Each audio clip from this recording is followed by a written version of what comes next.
Democratic Party's Unity Toast. My name is Chairman John Zodi. I'm your state Democratic chair. If you're watching tonight, we're excited to just hop on and have a brief event with our Indiana Democrats around the state as we head into the inauguration of Joe Biden and Kamala Harris on Wednesday at noon as our 46th President of the United States and our 49th Vice President of the United States. We're doing this today to sort of cap off the National Day of Service weekend with Martin Luther King Day being today. All over the state, there were Democrats and others out doing service activities. You may have seen some of those on our social media pages, on our website. You may be participating in an activity locally with your county party or with other volunteers, whatever their party. Today, if you're helping folks out in whatever way you felt was the best way to observe and commemorate the service of Reverend Dr. Martin Luther King.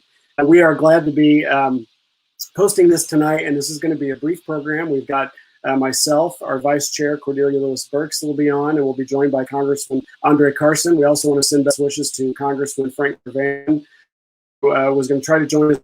The travel plans have changed, and know how busy the Congress is. They've been through the last 2 weeks, so we send our best to Congressman Frank Mervan. A couple of announcements before we sort of get going here is, in addition to the service projects that were hosted today and were held across the state and across the country, quite frankly, as part of the Presidential Inaugural Committee's activities for the 2021 inauguration, tomorrow night, there is a memorial remembering all those who we've lost to COVID, as well as all those who are still battling the virus and those who are taking care of them. We want to make sure that we remember all those folks that we've lost and honor the people that are taking care of folks on the front line. So tomorrow night at 5:30, there is going to be a live broadcast again on our Facebook page that you're watching right now. And there's going to be a program that's going to be the COVID Memorial that's happening at 5:30 Eastern Time, and it's happening all across the country at the same time. So at that point, we're going to be part of the program. We're hosting it. You'll see some other folks besides myself speaking and participating in that. And then around 5:30, we'll have a lighting. So if you're home and you can turn your porch light on, you're driving, your headlights are on, and they should be that time of day anyway, but we're just trying to have a united commemorative moment to remember the folks that we've lost to the pandemic and make sure that we are standing united as a country as we head into this inauguration. For all the inaugural activities, I'm sure if you've been through one of these before, you know that at noon on Wednesday will be the inauguration of the President and Vice President at noon Eastern Time on the Capitol steps.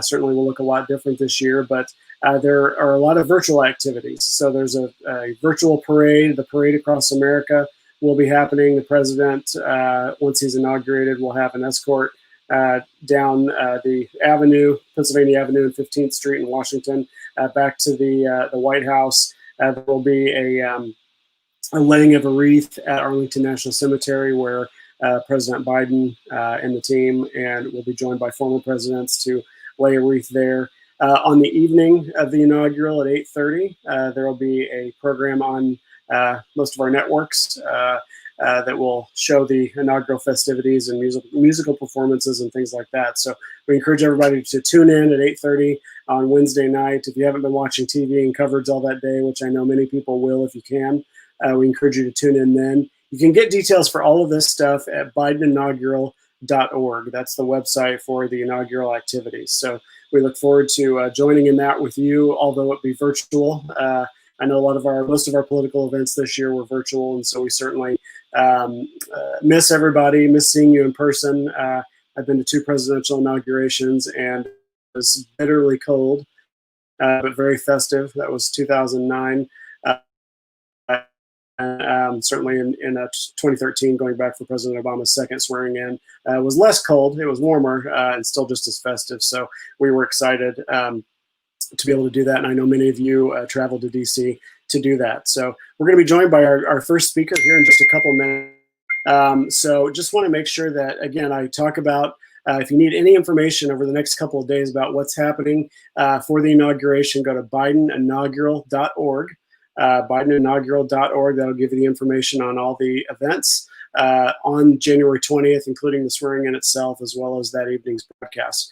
And don't forget, tomorrow is the COVID memorial at 5:30. That's going to be hosted on our Facebook Live feed, as this is tonight. So I want to, before I introduce Congressman Carson, I want to just thank everybody for their service activities. We asked folks to let us know if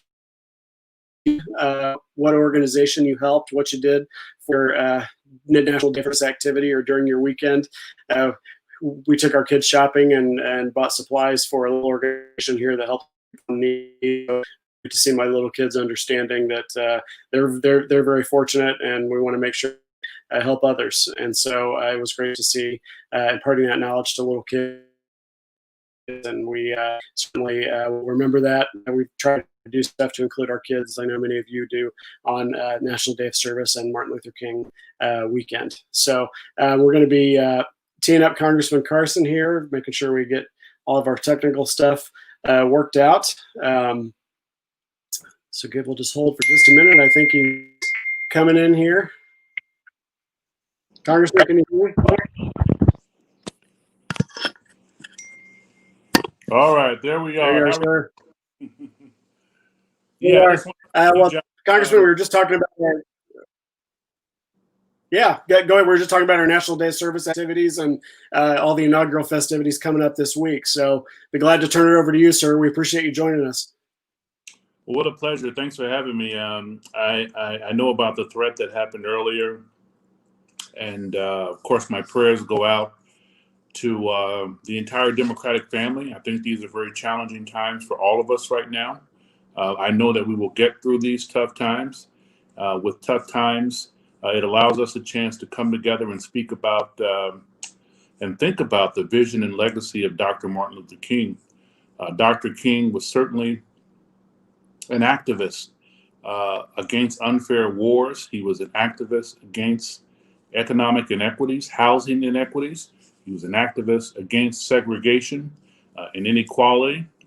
And I think Dr. King, in this very moment, he would encourage us to do what is right for our communities, by our communities, and making sure that we come together, coalition build, the same way he did with white brothers and sisters, Jewish brothers and sisters, coming together for a common goal. And any way that we can come together, I think, as a Democratic Party, but beyond being a Democratic Party, I think as American people, and certainly as Hoosiers, to speak truth to power, even when it's not convenient. Oftentimes, Dr. King's legacy gets pasteurized and homogenized in a way that I think is really unfair, because up until, I believe, 2007, Dr. King was still on the FBI's terrorist list. And so that shows us that we have a lot of work to do for a man like Dr. King, whose day we celebrate today, could still be seen as and listed as a terrorist on America's list. It shows that we've not really understood the legacy of Dr. King. So I think Dr. King would be proud of us in terms of our day of giving and our day of volunteerism. But I also think Dr. King would urge us, in the spirit of his philosophy, we highlight the nonviolent part of Dr. King's legacy, which is important, but it wasn't at the top of the list. I think the nonviolent part makes other people comfortable with this Black man speaking truth to power. But the real legacy of Dr. King was the fact that he could have chosen a life of comfort. He could have chosen himself to be well adjusted, but he used his doctoral degree, he used his pedigree, and he leveraged it and his platform from the pulpit to call attention to injustices, not only globally, but certainly injustices stateside, injustices in the South, and injustices and inequity as it relates to our human experience. So thank you, Chair. Thank you, Democratic Party. Let's keep up the great work. I'm excited about Wednesday. We know that these have been some very tumultuous times, but these tough times call all of us to put aside our racial differences, our religious differences, our social differences, and come together as a human family, speak truth to power, never go to sleep, stay woke, and stay focused. Thank you, brother. Thank you, Congressman. Good words for us here as we're finishing up our National Day of Service. And I want to thank you for everything you do in D.C. I know it's been tough out there. I mean, it's always tough out there, but it's been tough the last couple of weeks. So our thoughts are with you and your colleagues, and we're certainly glad you're on the right side of history here. So thanks a bunch. Thank you, brother. All righty. All right. Thank you, Congressman Carson. I think we're ready to bring in our Vice Chair, Cordelia Lewis-Burks, to share a few words with us. We are going to, the end of the night here, the end of the program, I should say, is going to be a toast. And so Ms. Cordelia is on, and I think is going to offer some remarks. And then, Ms. Cordelia, we can toast everybody when you're finished, and we'll be off on our celebration here. So I'll turn it over to our Vice Chair of the party. Let me just say, if I may, as I introduce Cordelia, this is a good time public forum for me to say how much I've appreciated Cordelia. I'm not running again as your state chair, and Cordelia's. I've known Cordelia a long time, but she's become family, and I just have appreciated her mentorship and her service as vice chair of the party. She's my good friend and somebody I'll always consider a member of my family. So Cordelia, I'll turn it over to you. Thanks for hopping on tonight. Well, good evening, John, and good evening, Indiana Democrats. Today, we honor the life of Dr. Martin Luther King and celebrate the revolutionary civil rights and social justice work that he did. His legacy of empowering communities and bridging barriers will never be forgotten. As our communities come together for a National Day of Service and to celebrate his memory, Dr. King's legacy reminds us that we can take action every day to fight for a better world, whether we're serving others or standing up for what is right. You know, I grew up in a family with a tradition of service.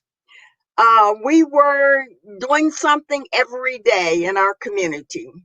So I hope you have been able to set aside some time today and to reflect on the work of Dr. King and find a way to safely serve our community. Well, I'm excited tonight to celebrate the inauguration in a few days of Vice President Joe Biden and Kamala Harris for a lot of reasons, not the least of which is so that we can send a message of unity to our country following 4 long years and 2 long weeks that seems like 4 years after the terrorist attack on our U.S. Capitol. You know, I've been in politics a long time, as many of you know, but never have I seen such behavior from elected officials and even Republicans, which I've never known to happen, that I've seen since the November election. They've lied to the American people and have been doing it for political reason. And to what end, I ask? To raise money, to gain votes, or to retain power? Well, some of that may have happened, but I think you would agree that they've lost more than they've ever gained by perpetuating these lies.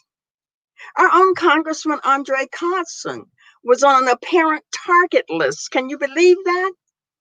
There are some calling for an investigation, and I hope it comes forward as to who exactly was responsible for the attack at the Capitol, after we saw police officers beaten and 5 people losing their life. Well, this is a time for unity.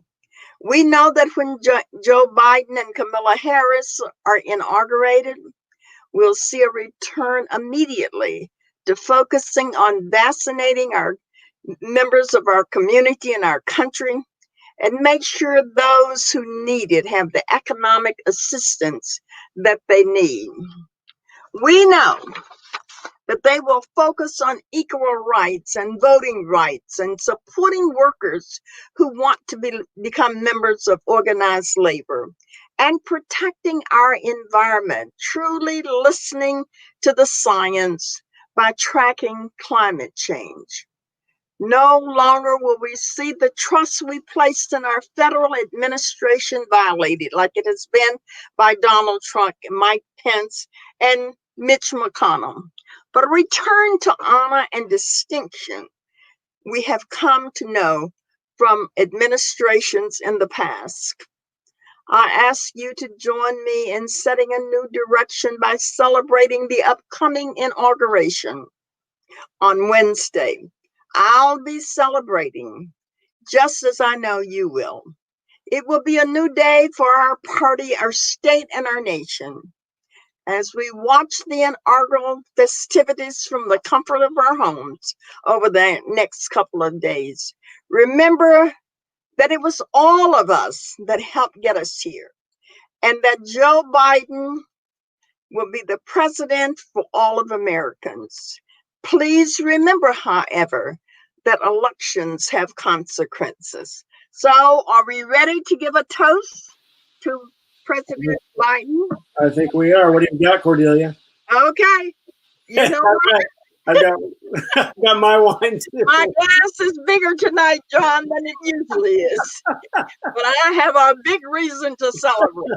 Well, everybody, if you're on Facebook Live right now and can raise a glass or whatever you've chosen, let's toast the 46th president and the 49th vice president of the United States. And cheers to them, and cheers to Indiana Democrats. And like I said, to Congressman Carson being on the right side of history. So here's to them. I welcome President Biden and Kamala Harris. That's right. How about this woman? Well, everybody, we hope you raise the glass while you're watching. We want to encourage you to remember all those folks who. Thank you, Cordelia, for being on. You went off the screen there. There you are. So let's just keep her on while we're both while we're closing out here, everybody. But we just want to remind everybody to thank all those around you and give yourself a pat too if you were out helping on a service project in your community today. We want to always remember this day of service, this weekend of service, day on, not a day off. And thank you all for what you were doing. I'm on the radio. And we'll remind everybody to look at BidenInaugural.org to look for any opportunity to watch the festivities. Tomorrow night, 5:30, the COVID Memorial on our Facebook Live feed. Then noon Eastern on Wednesday, the inauguration festivities. And then that evening and more. And then that evening at 8:30, there will be a broadcast on TV. Go to BidenInaugural.org to see that and hear all the stuff from the Presidential Inaugural Committee. So thank you, everyone. Thank you for being an Indiana Democrat. Thank you for everything you do for our folks across the state. We are, in fact, on the right side of history, and it's been great to be your chair. We are so happy that we're able to celebrate what's going to happen this week on January 20th for our inaugural festivities. So thanks much. Go Biden Harris. Have a great evening, everybody.